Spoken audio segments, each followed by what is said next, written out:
Che tempo che fa? Domenica alle 20. Rai 3. Uitați-vă plășențelile noastre cum se fac.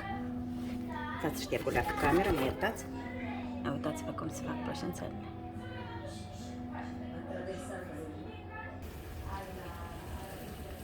Au și plășențele moldovenești gustoase. Am și le scoatem, mai lăsăm puțin. Hai. Am scoatem plășențelele noastre moldovenești.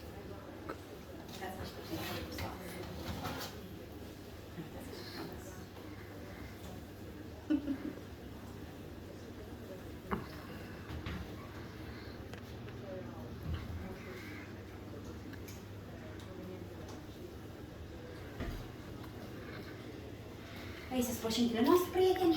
Poftim la masă. Credeți-mă pe cuvânt că sunt foarte gustoasă. Și o rețetă tare simplă. Și vă urez o seară bună, plăcută și să vă înscrieți la canalul meu, îmi faceți un like și să vă înscrieți și la următoarea vizionare de filmuleț.